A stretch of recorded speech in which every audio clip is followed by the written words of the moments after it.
Hey, yo, it's me, Pops Van Marmalade, and you're watching the Comics-Related Madness Network. Uh-huh. So come get some. CromCon. CromCon.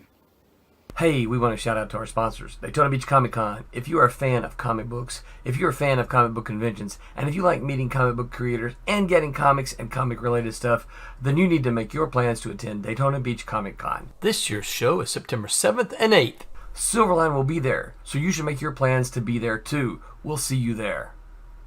If you like comics and find yourself in the Orlando, Florida area, doesn't everyone come to Orlando at some point in time to see the House of Mouse? But when you're here, you need to make it a point to visit Coliseum of Comics, especially the one on East Colonial Drive.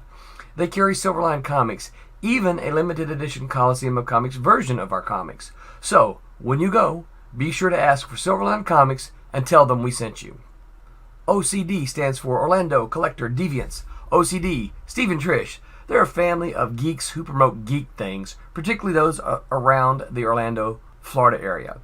They're big supporters of Silverline, and we think you should be supporters of theirs too. Go give them some love. If you are an independent comic book maker and you need to get your independent comics made, you need to look no further than Kablam Digital Printing. They print our books, and they do a bang-up job. They're not only trusted by Silverline, but many, many independent comic book makers. Head on over to kablam.com and see for yourself just how easy it is to have your comic printed by them. And tell them Silverline sent you. Hi, this is Tim TK, host of That Silverline Show on Tuesday. Join us at 11 p.m. Eastern, 8 p.m. Pacific every Tuesday night as we discuss pop culture and the joys of making comics. Hi, I'm Barb Kilber, co-host of Silverline's Wednesday Wham. Join us each Wednesday nights as we discuss comics, literature, movies, and anything else that may catch our attention. I'm Roland Mann, and I host Silverline's Silver Sunday. Join me every Sunday at 8 p.m. Eastern as we make mine Silverline.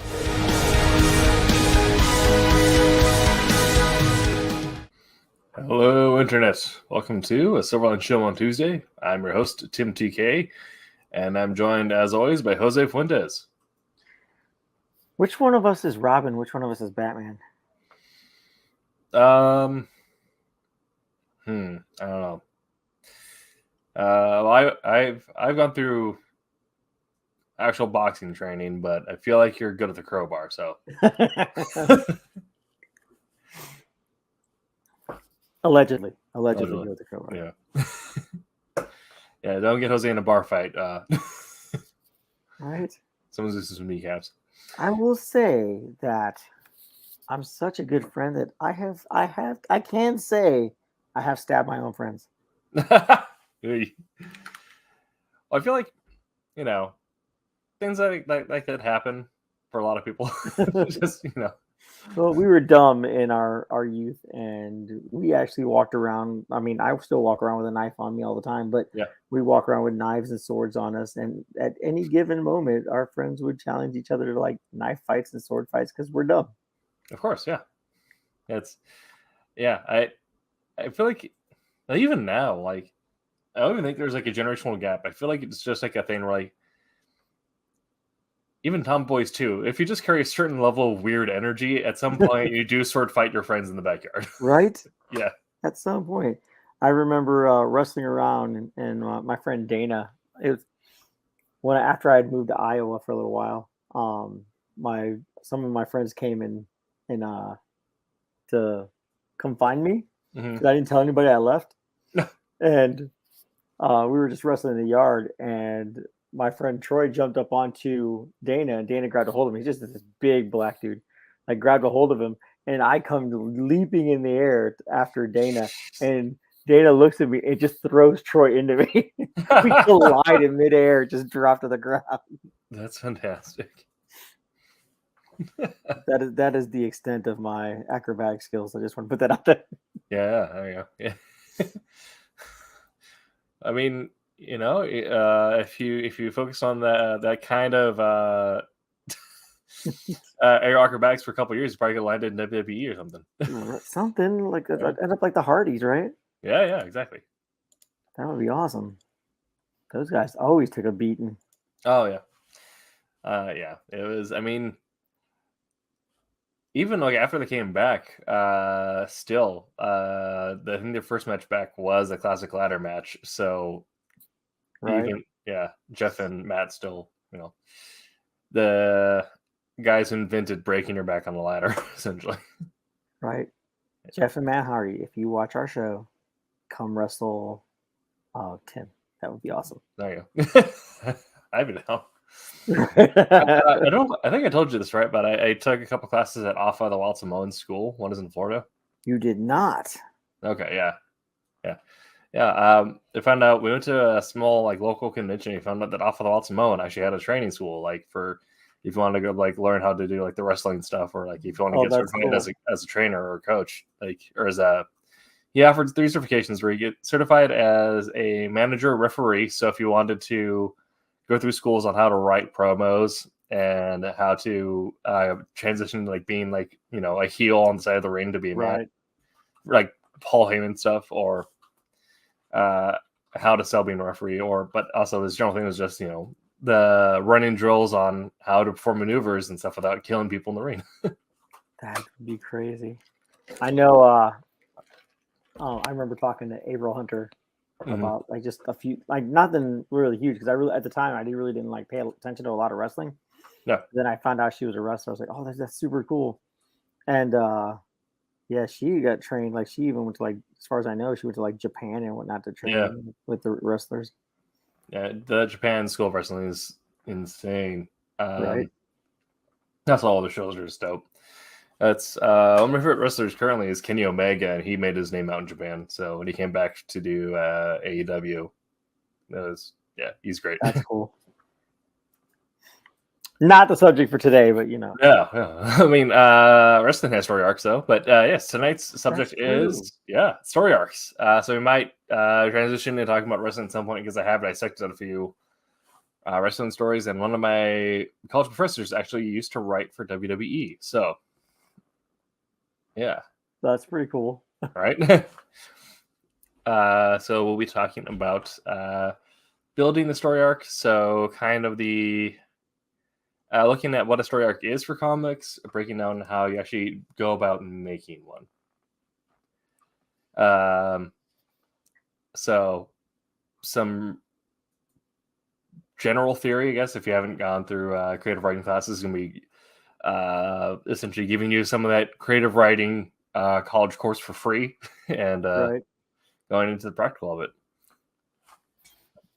So if you're uninitiated, I think if you read a comic, you've probably heard someone refer to something as an arc, like the story arc. Yeah, story arc. This is the Infinity War arc, or this is the Ultron arc, or anything like that, or even if you storyline. You'll also see people they'll, like, for the most part, like collected editions and volumes are collected arcs containing several smaller issues. So an arc essentially is just a contained story within the comic, which is a beginning, middle, and end. A thread, usually a villain or a crisis, is introduced. It develops and then is resolved, leading into the next arc after that, the next story arc after that. So, and if you're looking at just like a single movie or a single book, or if it is just like a single run of a comic, the arc would be the skeleton that creates the beginning, middle, and end. Or we'll get into if you're working in 3 acts. Which isn't necessarily always the case in comics. Usually it's 3 acts, but if you're Neil Gaiman or Alan Moore, you might work in 4 or 5 acts, because 16 or 20. You're right, because you can get away with that. In which everyone I'd say, if you have engaged with any sort of media, has at least run into a 5-act story, even if you don't necessarily think about it. But it's a beginning, middle, a false end, a further development, and then the proper end. I feel that was DC's Death Metal. Yes. Yeah. That had like so many times it could have just been done and it would have been great right where it left off, and then they just kept going. Mm-hmm. Yeah, and usually if it's done well, that's the thing where we realize that either the main crisis or the main bad isn't necessarily the actual ultimate bad. Yeah. I think Watchmen is also 5 acts. Is it really? Yeah, because they had. Oh, that's right. Yeah. Yeah. They're the chapters. Mm-hmm. But yeah, that where you get your main through line, and then it's realized that there's actually that it's not introducing something entirely unrelated. It's realizing that the threads we've been chasing don't actually lead to this point. This is solving part of the problem and then developing the last leg of the problem. So typically when I write comics, going now at the practicum, I will try to stick within a simple beginning, middle, and end, and then if I feel like I need to add a twist, I will. But usually, if I do anything, that'll be a 4th act, where I just do an extended, to get fancy, denouement, or resolving action. So after the crisis or big bad has been defeated, we take a little more time to wrap up the loose ends, which typically doesn't happen in comics, but with the comics I write where it's self-contained, I like to do that. The epilogue, so to speak. Epilogue, yeah, exactly. And now we know, Jose, we know you as the inkiest, but Right. yes. I know you have also talked about your own writing a little bit. So do you think about act structure all that much when you're writing, or do you when you're creating your arc at the very first stages, think about act structure at all, or do you just kind of like this is, or do you just kind of like these 3 scenes, or how do you think about it? So when I basically did my Gothic Western, to me that was 12 issues. So I think I broke it down to 4 acts. I think that's what I broke it down to. Like each 3-issue section covered a chapter of what I was trying to tell to lead up to, the final. But I haven't finished it yet. Just still work in progress. But but yeah, I thought about it that way. I broke it up into like basically 3 issues, because trying to time all the way to the end that just seemed tedious. Like I couldn't get my brain around it. So breaking it up into like, okay, this is where they start, a little bit of an origin, into like, the beginning of just the mess, like the mess they get into. And then even within the comic, like writing into panels, I learned how to write in script like that before I ever learned how to write any other way. You know what I mean? Because if you take a creative writing class, I did, before I went to art school, I took a creative writing class, I think for like 2 years. And we were actually told to throw away our grammar book. Mm-hmm. And so I was like, trash canned it. And then I would write my stories through, and I would script them out first and then wrote them, because scripting them out, it let me see it as like the timing, as the points, like that, right. And so for me, that was the easiest way to write. I guess I think I went off on a tangent on that one. I get that.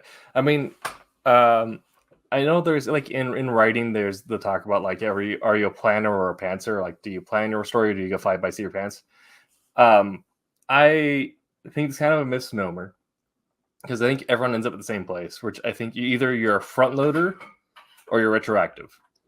Right. Where either you front load all of your structure into the storyline, or you retroactively add it back in. Because everyone, like any completed story, is going to take multiple revisions. Right. So it just depends on what stage you're actually putting the structure in. I'm a front loader, so I do a lot of really in-depth outlining for my arcs, and then I'll essentially I'll keep on adding more and more detail to my outline until I've created the story. So my multiple revisions happen in turning that outline essentially into the actual script.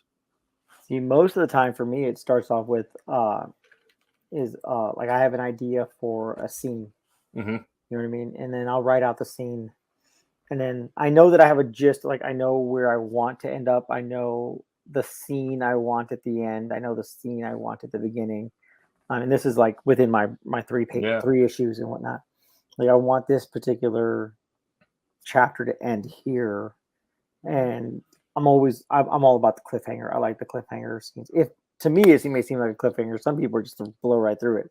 But yeah, it's for me. It starts with the scene. Like once I set that scene, then I can go forward or back and set my pacing like that.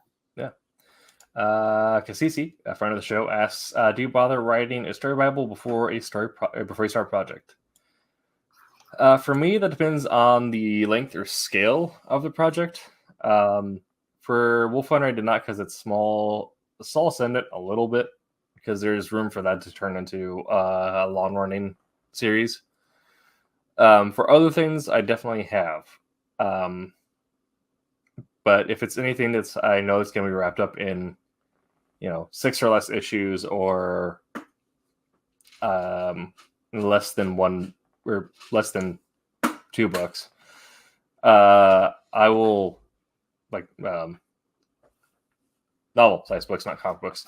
I won't bother with a story Bible necessarily because everything that's getting developed is pretty much going straight into the outline. Whereas if it's something that's going to be like a longer form, like there's going to be stuff that'll develop that I won't touch for months. So I'll need to put that somewhere to keep in my head. What does that mean? So story Bible, yeah. Or I guess if we're working someone else's IP, I have to use their story Bible. So a story Bible is a compendium of all the essentially facts and laws of the property you're working with. Oh, okay. So like with Batman is notorious for having, I think, the largest story Bible in comics, where it says like these are all these characters. They can only do this. They can't do this. These are all these locations. You can't do this in them, but you can do this. And so if you're brought on to work on an IP for someone else, they'll give you a copy of the story Bible and say like, all right, you're taking these pages, you're working within them. These are characters you're allowed to use. So essentially it's just the keeping the record of all the locations, rules of the universe, characters in it. So not necessarily an outline, but an encyclopedia. Well, I definitely do not do that, but man, that sounds like I probably should. I said it's handy for doing a longer form project because if you're doing something where you're not going to touch a location for months later after you've already created the concept. Yeah, I should probably know what's happening there when I get there. Right. No. Working on like some game stuff, I've definitely used it because working on a game, they'll be like, you'll get bounced around based on wherever the developers are working essentially. So like, well, no, we're working on this scene now, so we need you to create dialogue for this scene. And then you'll bounce you back over to another place like, okay, now you need dialogue over here. You have to remember like, okay, who's here? What's happening? Oh, yeah. That makes sense. Like that would be important. Oh. Okay. And what was the next thing I had on my line? Yeah. So, coming off the talk about acts, I can mention everything has a beginning, usually middle and usually an end. Not always the case, but everything always has a beginning. So in comics, especially, just as a general thing, there's that quote. There's two forms. There are two stories. There are only ever two stories ever told, and I kind of hate how true this is. But there's only ever two forms of stories that are told, which is a person goes on an adventure, or a stranger comes to town. So it's either someone leaves and sets off a chain of events, or someone comes, shows up, yeah. And which kind of sounds mundane when you think about it. Star Wars is episode 4, 5, and 6 is even like 1, 2, 3, 1, 2, 3, and 4 are both versions of a person leaves town. Well, yeah, that's what happens. They leave town and the events start happening. Shenanigans ensue. Yes. And if you look at a few other things, I'm trying to think of a recent example. I guess to go to the other Star Trek sci-fi property, Star Trek Wrath of Khan. That one is a stranger comes to town. Sure is. Yeah. I never thought about that, but yeah. Yes. I hate that, but I mean, if you look at any sort of comic, it's usually that's, especially if you're doing like something that has YA appeal, but that might be a little more on the nose. But I mean, let's see there. More things from PC. Do we start with the end in mind, or we start with the characters taking on a journey? We'll actually get back to that. That is something that is I have downline in our. So I have that downline in our outline. For instance, when I was writing Wolf Hunter, even though it's it's a spy story, it's set in World War II. There's all this focus on machinery and the technological advancement of warfare at the time. The basic premise is a stranger comes to town.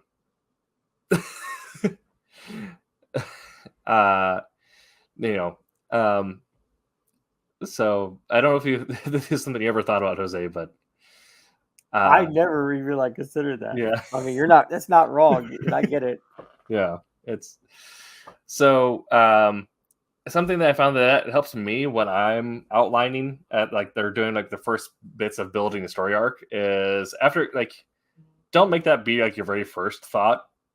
But if there's a point where you get your scenes figured out, you know what scenes you want to go to, you know what kind of characters you're working with, think about what side of the camp your storyline most leans into, because that's going to help you, further bridge some of those lines.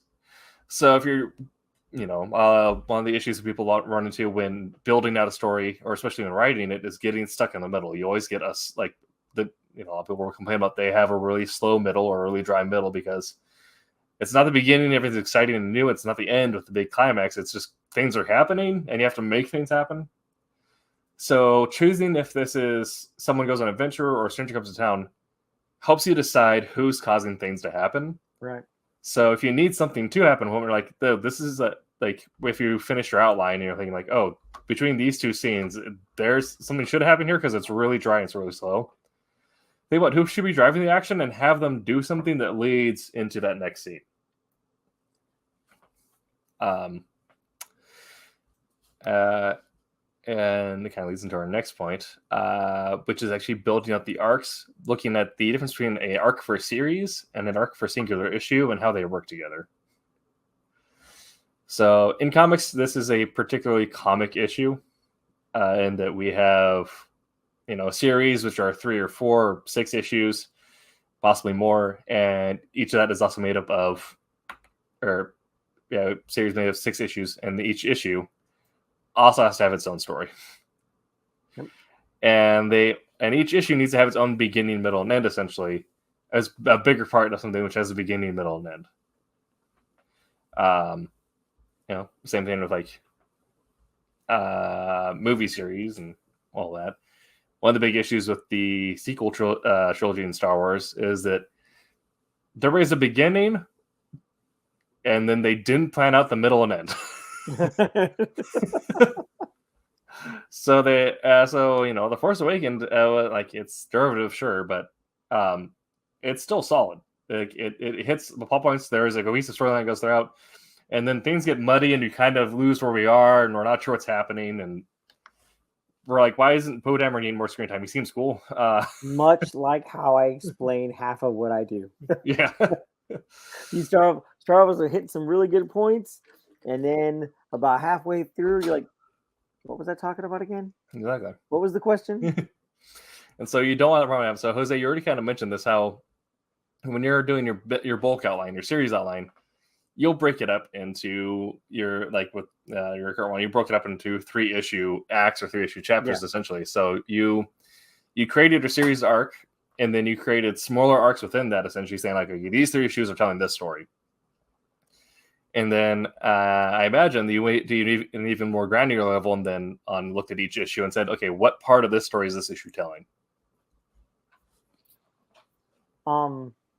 Yeah. Pretty much, because the way I broke it down was that each 3 issues was basically its own little storyline.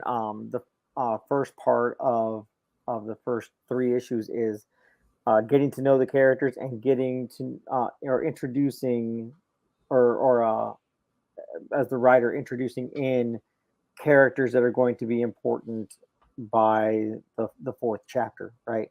So I have this vengeful Indian in there, Native American, and there's this like stereotypical Asian assassin who in the end, you know, kind of like switches sides, but like after information is you know is learned.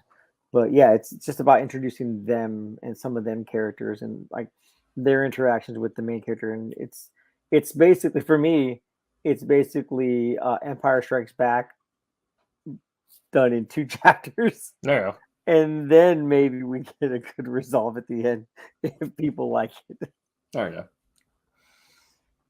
Yeah. Because I like causing calamity or causing like problems for the protagonist. I like to make, you know what I mean? I like for them to suffer. I feel that as a reader, as you know, a fan of comic books myself and a creator of comics, I like to see the hero suffer because I think that the reward at the end, the be it a victory, a semi-victory, you know, pseudo victory, at the end, it means more if he came back from the brink of nothing. Yeah, yeah. You know? That's a concept that's used in a lot of classical literature and also in a lot of adventure is, you know, the dark night of the soul or the false death, or, you know, a bunch of other, you know, literary terms for it or whatever. But it's the idea of the moment where the hero either dies in spirit or, you know, in some cases literally dies to get brought back and then learn and become stronger after that point. Right. Yeah.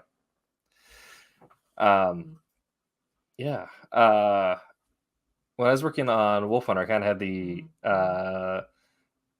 benefit of it being a 3-issue series. So it was very clear, this is the beginning, this is the middle, this is the end. So I knew exactly what each thing had to do for the greater series arc. I knew exactly how I needed to partition out.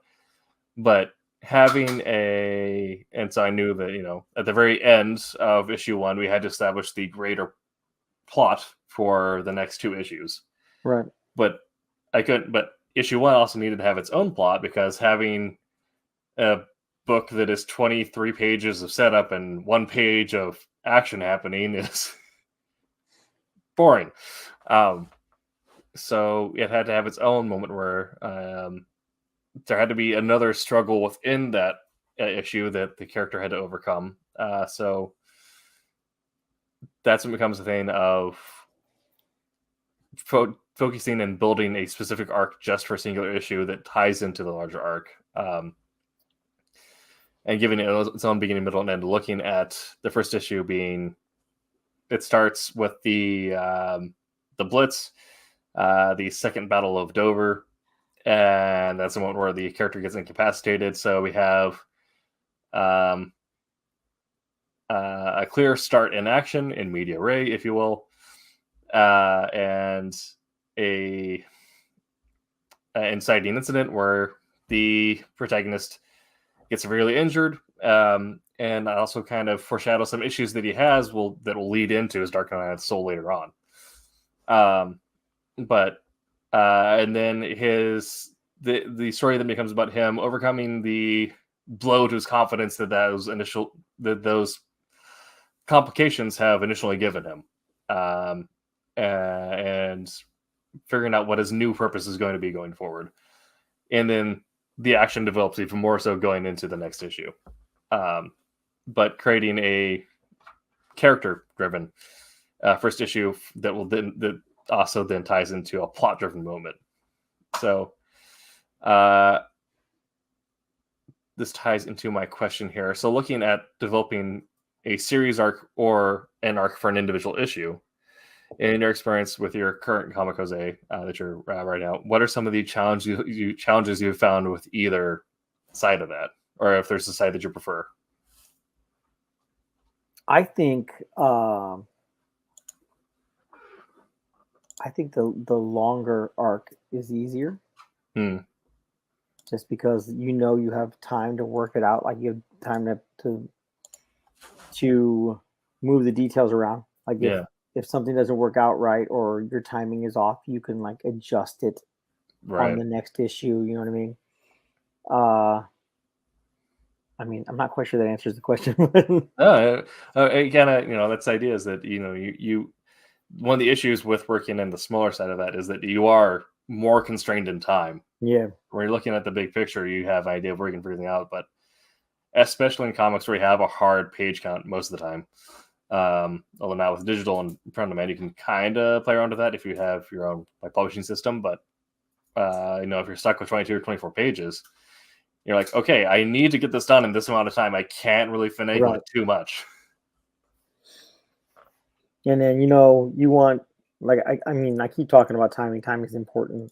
Like, I wouldn't have thought that when I first got into comics. Like, I was like, timing, what are you talking about? Right. But it is like when you're creating. When I wrote my Gothic Western, I did panels, like thumbnail panels. Like I paneled it out so I knew how many panels I wanted per page, so that I can, like, my flow kept moving. And I didn't always nail it. I didn't always get it right, but you know what I mean, as a whole. And then the penciler that actually did it for me at the time, because I wasn't confident enough to do it myself.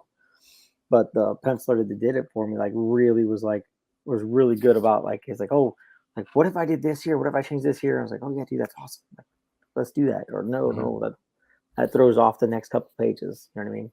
Right. But he was very receptive to any, like, advice from my end and whatnot. It wasn't just, I know there are some pencils like, no, like, this is how I'm doing it, this is how it's going to be. Like, I've actually had a guy say that when I had to ink his stuff in, and like, I was like, dude, that's not going to work. That doesn't make any sense. He's like, no, just ink it. Just ink it. I'm like, all right. Editor, what say you?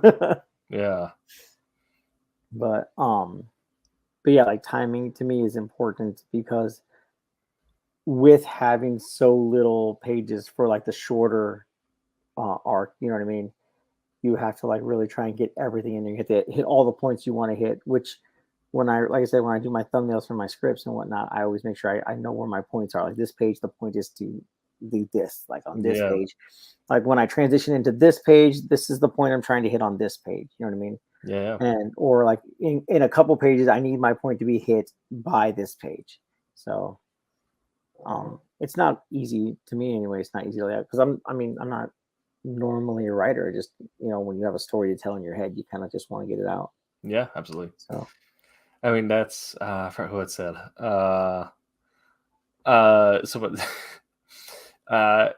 Who was it? It's probably some weird creator from the 60s who I learned about because I was reading about their drug habits. But I think it was a writer who had said, that sounds like a rabbit hole tangent. Yeah, was writers will exhibit some form of psychosis, only instead of letting it, only instead of having a split perception of reality, we just force it out into the world. Right. So it is, you always have this, like, split perception somewhere, and something that just needs to get out. Is either you perceive things weirdly, or you start vomiting words. You make everyone else believe your perception. Yeah, exactly. And now we're going to get to Cassisi's question here. And then I kind of talked about some of these points up, and I kind of talked about how I set up the first issue of Wolf Hunter, that transition that arc from a character-driven arc to a plot-driven arc, plot-driven arc. When you're creating your story outline, thinking about moments that are going to be character-driven, moments that are plot-driven, is it altogether plot-driven storyline, or is it altogether character-driven storyline? And both work in comics. You can have completely character-driven comics, which are, things kind of like Sandman. And these are going to be your stories that are more so the character leaves town type storylines, where the character is the one who is leaving, setting off the chain of events. And they're the ones who are now pursuing a goal or pursuing something intrinsic to their character, which is causing things to happen around them. Whereas plot-driven things, and some people say, something that's plot-heavy, as if it's a bad thing. I don't think it is. Plot-driven storyline is more so the stranger comes to town, which is the idea is that events are happening and the character needs to be ready to meet them because something is happening to them, essentially. And this can be a bad thing if it's just, going from set piece to set piece to set piece. But, this is the idea of the was kind of the first two John Wick movies were very character driven. This last one, and I believe it was more so plot driven. The idea of someone has come to kill John Wick, and so he has to essentially meet them at all these different points and be ready to do that. Whereas before, he is the one who's out seeking something. Now someone's coming seeking him. Right. That's how that was basically Parabellum. Was it that the third one? Yes. That was plot driven. Yeah.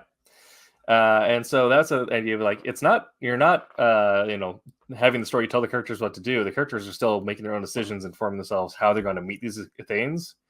It's just that something is happening to them and they have to be more reactive. Right.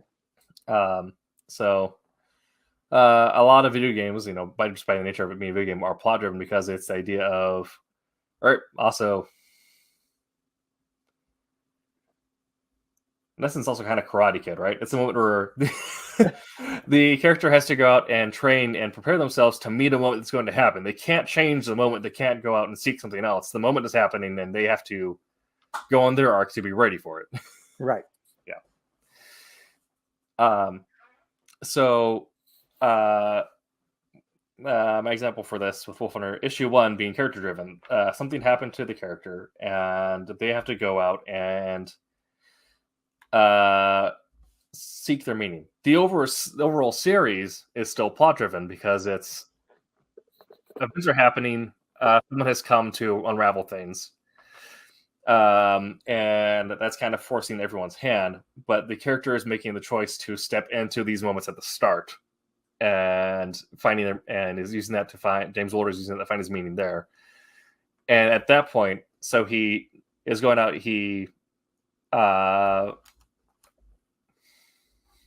I can say this is intentional by using the prison hospital using the military hospital as a prison metaphor. It wasn't, but I'm going to say it was. Where there's a moment where he feels trapped in this thing. I planned that all along. Yeah. He chooses to go out and make an escape to find that he's actually been offered essentially a chance to return to duty. And he then makes that moment to make that choice to say, like, okay, this is what I wanted anyway, so I'm gonna start taking things. And you see that there are moments where the plot is happening to him, but he's still making the choices to accept different moments, and he's reluctant at times. And then at the end of issue 1, the plot happens to him. He has no choice. He now needs to be reactive. And then it's a matter of him going through these moments, engaging with his. They don't have like a training montage or anything like that, but understanding hhis own tool set and spending time to think about what he's good at in order to refocus and be ready for the final confrontation. So it switches from being character driven to plot driven. Soul Ascendant is entirely plot driven. Dark energy. You kind of turned into a robot there. I said, is that everyone is thrusted into it? Everyone's thrusted into it. Yeah. Essentially, the main character is not in a world where there are omnipotent beings. The main character is not one, but is given power by one, and another one has. And now there is this dark energy which is starting to infiltrate the Roman pantheon and their chosen champions. It should always be champions. Yes. I want to say paragon and champion at the same time. But I did that with my daughter. We say every time like something happens, if things are going on and you want to, like, all of a sudden, like, something jumps, like, interrupts whatever they're doing. It's like, oh, plot twist, right? Exactly. We changed it into side plot because I said it wrong, because I meant to say side quest and plot twist, and I ended up saying side plot. That's awesome. But yeah, so and now the character is reacting to all these things that are happening to him and figuring out how to figure out how he gets the power necessary and where his motivation aligns with the world and how it's currently shaping around him. So we'll grab your thoughts on character-driven versus plot-driven, Jose, and then we'll go to Cassisi's question. Okay. I think you said it, like, you can't have one without the other, really. Like, there in any plot-driven story, there's going to be character-driven anything in it. You know what I mean? Like, be it learning one thing or another. I actually like character-driven stories because I like the idea that the character, whatever step they make, it's unfolding more of what, the complexity of the story, as opposed to no matter what the character does, the plot is still going to happen. You know what I mean? I can't think of an example of that one, but like I like it where the story, where the whatever the character does is what is, what I mean, it is progressing the plot. Yeah. But like I said, you can't have one without the other. You know what I mean? You can't. Yeah. But the overlaying plot of my Western is, what I mean, it's redemption or revenge. Yeah. That's kind of no matter if the character's out making choices and driving it, the character's still going to cause moments of plot to happen. Right. And if the plot is happening to the character has to make choices on how they react.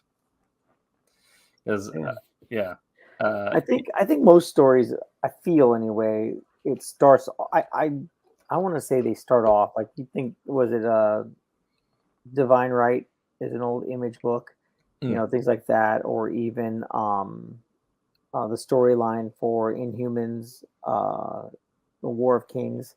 Yeah, I mean, those were based off character-driven plot. Like Black Bolt wanted to take the Inhumans off the moon and whatnot, right? Yeah, and that created a string of events that forced the plot onto them, which is Vulcan and the Shi'ar Empire attacking them, right?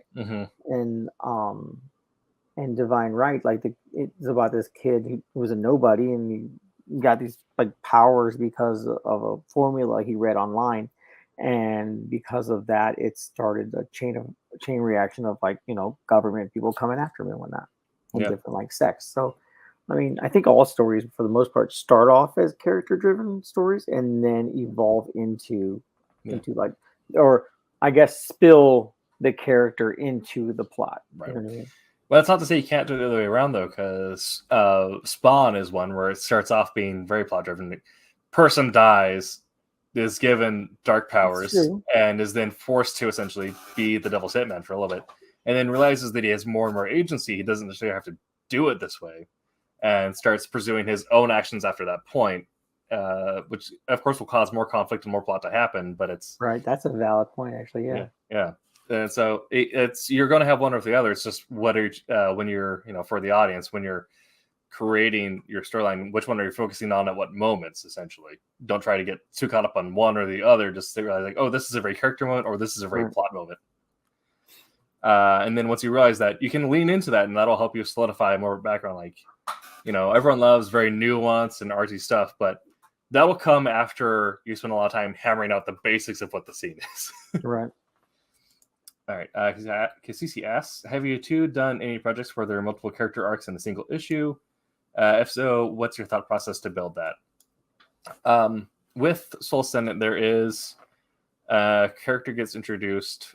This book isn't out yet, so it's kind of spoiler territory, but not really. I'm not going to talk about what's happening. But I guess that's the premise for the first thing. But the idea of, especially within the Roman pantheon and with a lot of mythological pantheons, is there these different domains, and there's a law, especially in Rome, where it's very legalistic. There's a law of domains. Gods cannot touch other people's domains without there being huge issues.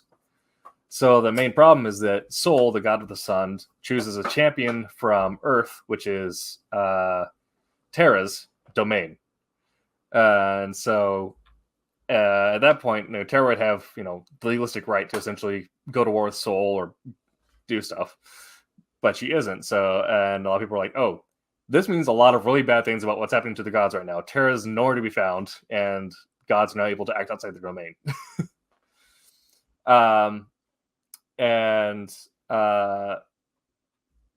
There it causes issues for one of these characters who is a priest of Jupiter.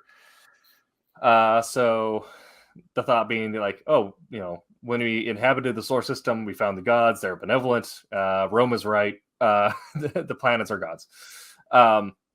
And however, now one of them may not be. One of them might be dead. And our understanding of how they work isn't necessarily what we thought it was. So he's having a faith issue. And he has to go, and during this, so he's going essentially, he joins on with Invictus. They go to Jupiter because Jupiter is if you're not familiar with Roman mythology, Jupiter is the high god. If you ever wondered where the term Jove came from, that was the old word for Jupiter. He's Zeus. I give you, yeah, like the parallels between the Grecian and Roman. Yeah, he's Zeus. Exactly. And so Invictus has to go out and essentially fight a battle with the Paragon sisters. I forgot their names, but the two biggest moons of Jupiter that were wow, how am I forgetting their names? One starts with an M. It's right there. It's right there. You can do it. You can do it. Oh god. Let's see.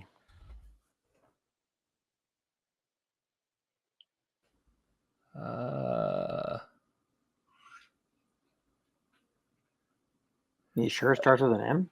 I think it was not the reason, but I think it was Europa and Minerva. Okay. Yeah. It might have been Callisto. Europa is one of them. It might have been Callisto and Minerva. I know Minerva is one of them. That's the M one I was thinking of. I'll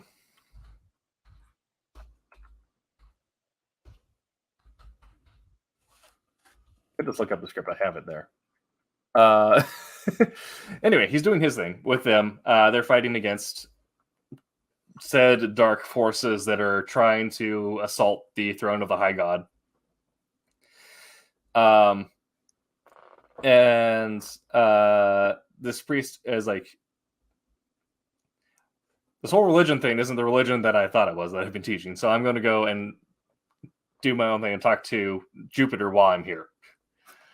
And so, yeah, that became a very classic bouncing between the slower, I would say down to earth, but the concept is absolutely not. But down to, well, I guess, struggling with faith is a very human thing. So the slower down to earth moment of this priest going to the temple to meet with their god and understand what's happening, switching to literal space demigods fighting titans on the moons of a gas giant. And balancing those acts between. So it's a moment of building tension in one and then cutting to the other. So there's a balancing act you want to have in pacing, which is you want to always be turning up the tension, but you don't want to give your reader a heart attack. In comics, I say you can kind of screw that. They got 22 pages. Make the entire 22 pages feel like you're cutting teeth, and then the last page, give them some breathing room. Right. Yeah. Because they're going to have to wait some time for the next issue. So if you just have someone who's like, overly ancient, well, if you do it really well, you can absolutely just like pull teeth and the last page, rip it out, and then they're like craving the next issue. But, make sure you do it really right. Otherwise, give them a little bit of breathing room so they're more so stoked for the next issue rather than in a panic. Right. Like I said, you can do it right, though, and actually make people panicked, and that's kind of, I think it was like book 2 or book 3 of Game of Thrones had done that. But yeah, so I would create moments of tension where the heroes are doing something. Oh wait, it's not working as planned. Cut to the priest meaning stuff. He's going somewhere. That's not the answer he wanted. Cut to the heroes are reconvening. They're doing something better. Okay, that's going a little better. Is it going to work out? We don't know.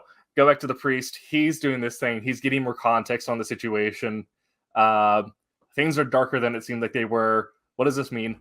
Cut to the heroes doing their own thing. So it's a moment of you're giving answers, ending with a question or a proposition of some kind, and then cutting to the next one. And then at the end, he gets the situation. He has a way forward. He kind of has an idea of what to do. Oh, the heroes have actually, their plan worked. And so it's the balancing act going between the two, of racking up tension and then giving that breathing space at the end. That seemed very like everything up front, like for the fight, like you just get, it's exactly what it is. You know what I mean? It's action and whatnot going on, but like then it's the cut scene, some introspection.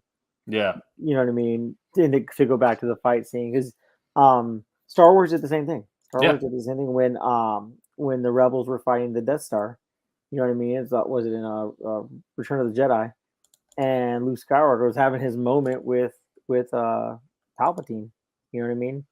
With like the dialogue, the realization that your people are gonna get screwed, and blah, blah, blah. Then back to the action, and then back to the slower dialogue. I don't think that I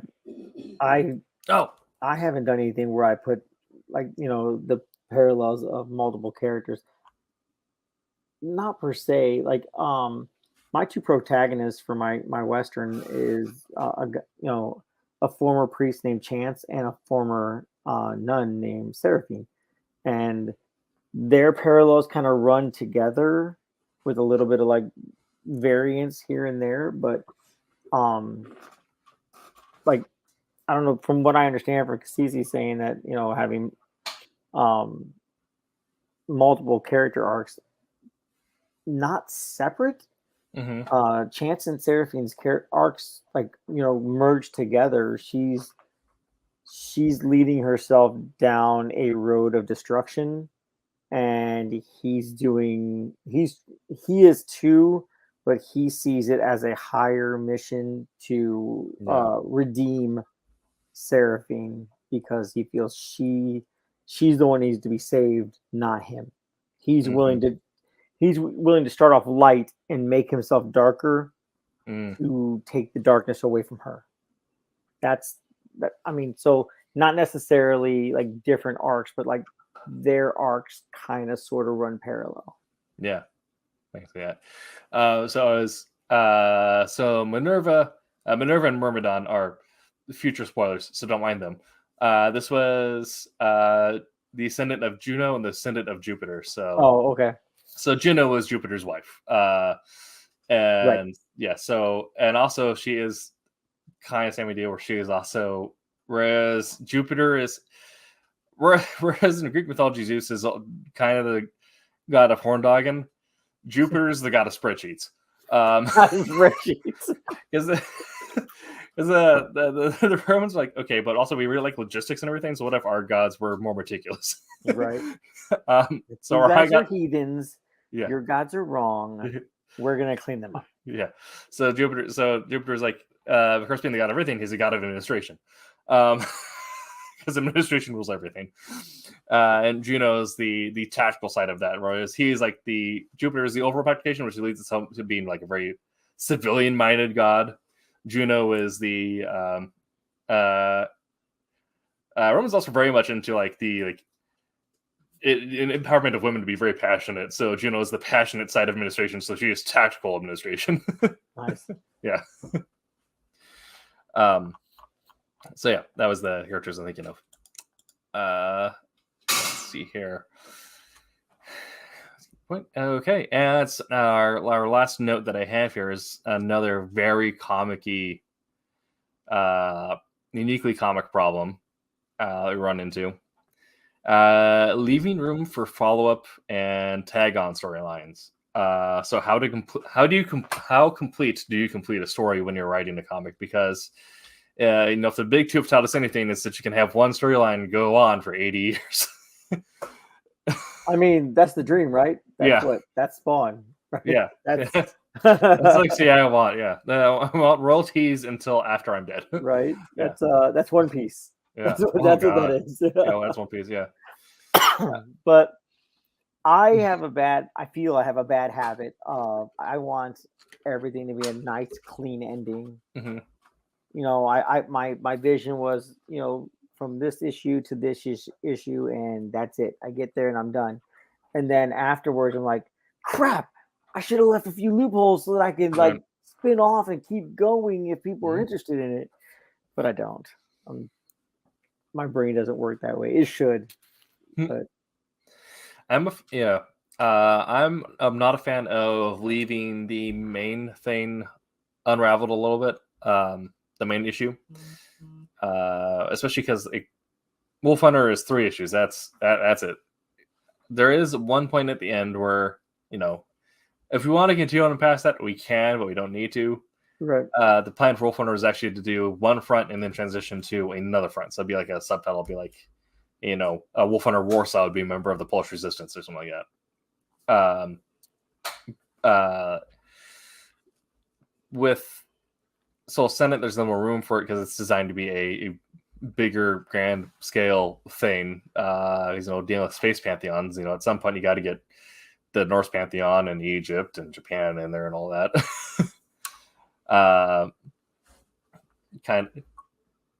Kind of ripping off Stargate and saying that, you know, like, our perception of pantheons just came from alien races that have messed with us in the past.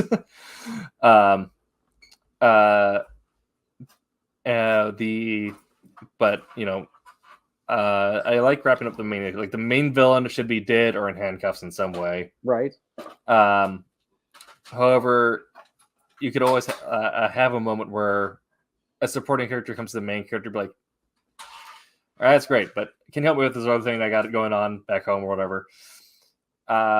Which can then kind of, if as a reader myself, I felt cheated when it happened at the end of a thing. Like a lot, like this happened a lot in like mid 2000s comics and even before then, where the arc would end and then like, by the way, it's not a complete arc, or by the way, there's more going on after this. Right. I like how was it Frank Miller's 300 ended. Like in the book, like even the one dude like kind of just like wandered off and stuff like that. But yeah, like I thought that had a pretty nice ending. Yeah. The comic, not so much the right. I mean, the movie was pretty close, right? The movie was pretty close for the most part, but But like, we're like rallying the army for pushing the Persians out of Greece. We're like, okay, by itself, this is a good ending, but it leads itself to a natural thing if we wanted to go there. Right. I like the idea, like before. So I wrote or created my Western. It's called Dark Redemption, but I created that way before I ever saw Book of Eli, right? But I love the ending to Book of Eli. Yes. I was like, someone was inside my brain. Right. Like, what the heck? You were in my brain, my dude. So like the ending can go in various directions. The main story, the main plot of the story, the main like the overlaying plot gets resolved. It has to. It absolutely has to. In my brain, I can't see it. It's not death metal. Sweet Christmas. That went on forever, like 15 years, I swear. But it has to have an end. You know what I mean? If results at the end lead to another continuation or a divergence of one of the characters, then cool. I can see that. Just like in the Book of Eli, you know what I mean? If you haven't seen the Book of Eli, people, then it's your fault, not mine. And I mean that in the most loving way possible. But in the end, you know what I mean? What happens to Eli, right? And then the cycle kind of starts anew with Mila Kunis's character. Yeah. You know what I mean? So like that doesn't bother me. That to me, that seems like a natural progression into, you know what I mean, a new storyline, a new option. Like even when I saw the end of that, I was like, I would watch a movie with her continuing on with the story. You know what I mean? That would be kind of cool. Because she didn't have the skills he did. She didn't have the difficulties that he did. You know what I mean? So she's going into it fresh and new and a whole new learning process. And I think that's cool. Speaking of Book of Eli, the kind of side tangent, the writer of Book of Eli, Gary Whitta, now has a narrative podcast called War Dog, which is great science fiction. Aliens come to Earth, are actually benevolent, but humans don't trust them. Humans mess it up, and we end up losing the war because people at the top got a little greedy. Oh, man. And so it's about people then now living with the effect that we didn't need to go war with aliens, but we did. And this is what happened to Earth in the after effect of that. And robots are a thing. Mechas. And it follows the daughter, who is the daughter of one of the last great mecha pilots, essentially, of the human army before humans lost. So I like mech pilots. Yeah, so it's... You ever watch I'm sure you have was it Pacific Rim, The Black? Oh, yeah. Yes. Great show. Yeah. But I mean, also Pacific Rim, kind of a good idea. We're talking about this where, yeah, you get in like, okay, we stopped the kaiju. Did we? Right. Yeah. Whereas the idea of you can solve the issue and then give a little bit more at the end of it, where like a really good ending to a lot of things, the classic spy movie or whatever is, the end of like, you got the job. Like, so like if you weren't interested at all, like, great, he did the thing and now he's getting rewarded for it. But if you're interested in it, if you want to get more like, oh, but now what's the job? Right. And you can also do this with my favorite way of doing this is with side characters, where a lot of stories have this, where they come out, they help the hero for a little bit, something happens, like, okay, I have to go deal with this other thing. So they leave. And so like for the rest of the story, like, great, doesn't matter, something else is going on. But that gives you room to add in a second part where maybe the hero needs to go help him with this other thing, or maybe that is the second storyline or whatever. Kind of like the guy leaving the Hotgates on 300 to go rally the army is like, okay, great, that's its own thing. It doesn't matter for us with this movie, but can be used for the second movie. Right. Yeah. Yeah, I remember I wrote, and I think I made a pet. I think I ended up writing just for issue 1, and then somebody was going to do the artwork for it, and it never panned out. Like, it ended up I honestly don't even know where the script is now, but the entire first issue is 4 parts, like 4 different characters, and I took some of the characters, a couple of the characters from this particular story. I called it On the Lam, right? All right. And it's just about people, these group of 4 people, like running from a posse, like being ran out of town, and like the inspiration came from Butch Cassidy and Sundance Kid. Nice. You know what I mean? Like I was inspired by the end. You know what I mean? When they're in that little house and whatnot, and then they come charging out. Like, that was my inspiration for the story. But like the whole rest of the comic, and like I said, I started with the end on that one and worked my way back, because I worked my way back into each character's like connection. And so the one's like this kid who's he thinks he's like the best gunslinger in the world, but he's not. But he's really good at cards. But like his whole like thing is to like try and convince everyone he's the best, and he's not. He's rubbish. And then this girl who's out to like hunt somebody down, and another Native American, and then a Mexican. And each time like it goes back to tell the next person's story, you see it you see them crossing the other person's storyline. So like the first storyline is the card playing kid, you know what I mean, like just swindling people and people getting mad and like wanting to kill him and whatnot. And then the next one is the vengeful girl, and while she's like coming into the saloon and whatnot, you see the kid playing cards. And then next is like the Mexican coming into town, and then you see both the kid and the girl, you know, at different parts in his storyline. In the beginning, like you see the kid going into the bar, and then you see the girl running out of it. And then it just, I interwove them so that they were all touching somehow. Okay. And in the end, like they pretty much just charged out, and that was like my cliffhanger for the end of the thing. Like I said, it was Nice. It was inspired by Butch Cassidy and Sundance Kid. Yeah, that's awesome. Yeah. Let's see, I think that's all the notes I had. So yeah, that's everything I have on story arcs. Jose, do you have anything else you need to add, or? No, I think I'm just gonna change my title on here to "Remember the Timing." Yes. Yeah. I mean, yeah. Thank you, Kizzy. Thanks for questions. Yeah. The pacing. It's something. Every good story can be made or broken by pacing. Essentially, you can even make a bad story better by just having it paced well.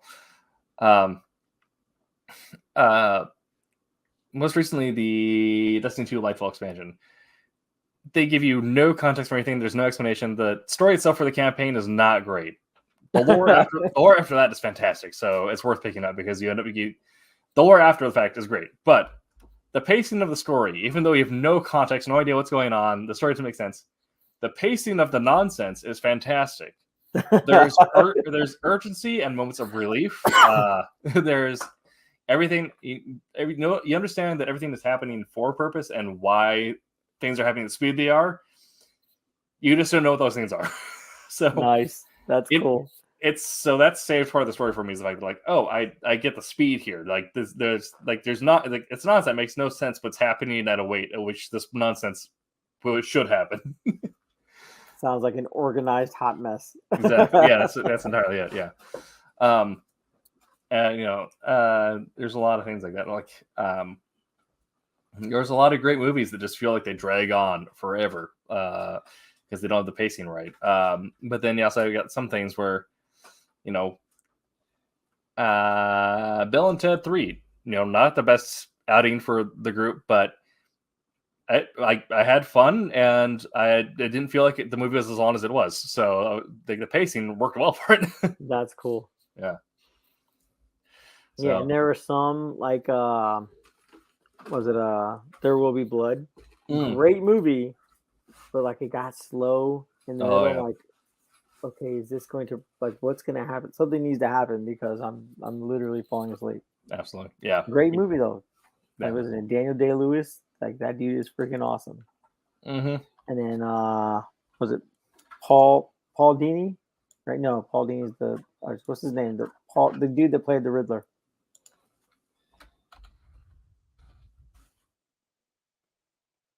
Paul Dano. There you go. Yes. Yeah, Paul Dano. He plays a priest in that, and he was awesome. I think he's a great actor anyway. That was good. Like I wasn't a big fan of the Riddler character, and I'm sure people are going to throw rocks at me about that one. But the Riddler character, I don't think was done well. But Paul Dano did a great job with what he had. Yeah, it's a weird take on Riddler, but Paul Dano absolutely sold the crap out of it. That guy. I mean, he's young. I've watched him do movies where he was young, and he's really good. Like he's definitely like a really good actor. Yeah. And also having him, Robert Pattinson got a lot of flack for a while, but that was his youth. Yeah. He's a really good actor. So having Paul Dano opposite Robert Pattinson, like in peak grim dark emo Robert Pattinson, yeah, that was very. Yeah. Yeah, I didn't want to have to like friggin' sparkly vampire guy for Batman at all, but yeah, I was impressed. I enjoyed that movie. That movie was great. The car chase scene was the best car chase scene in any movie, even friggin' Gone in 60 Seconds. It was a better car chase scene than that, and because it actually had cars in the way, they had to get around. It was great. Oh yeah, and cars are actually working like. Cars would what was it Colin Farrell appearing as the Penguin. My gosh, yeah, Penguin, right? Yeah, is it? But just the way that he also acted in that chase scene, just the yeah. All right, we can talk about that movie another time. Man. I know. This has been Silverline Show on a Silverline Show on Tuesday. Be sure to check out Wednesday Wham on Wednesdays at 8 p.m. Eastern and Silver Sunday 8 p.m. Eastern as well. Next week we have a special guest. Let me figure out who that is. Oh yeah, Melanie. No, what is it? She's super cool. She has a steampunk book out, right? Yeah, And she's got like 30 something successful Kickstarters. Yes, like super cool. Right, there you go. And Madeline Holly Rising. Yes, Madeline, that's what it is. Yeah. Sorry, Madeline, didn't mean to. I know. But I started watching because she was graceful enough to like come on one of our was it Sunday stream last week? I think it was Sunday or Wednesday. No, it was Wednesday. And I wanted to watch it, and I started watching it, and I had only had like less than 2 hours of sleep that night, and I'd been up all day, and so I'm sitting here watching. I'm like, this is awesome. And I was out. Yeah, okay. So I'm really glad she's coming out to ours. Yes, definitely. Yeah, it'll be good. So I believe you does have some material that we'll be studying before then. So right. We'll see you all next week at that 8 p.m. Pacific time again. Until that time, make mine Silverline. Yes. I'm April Hunter. Make mine Silverline. All right.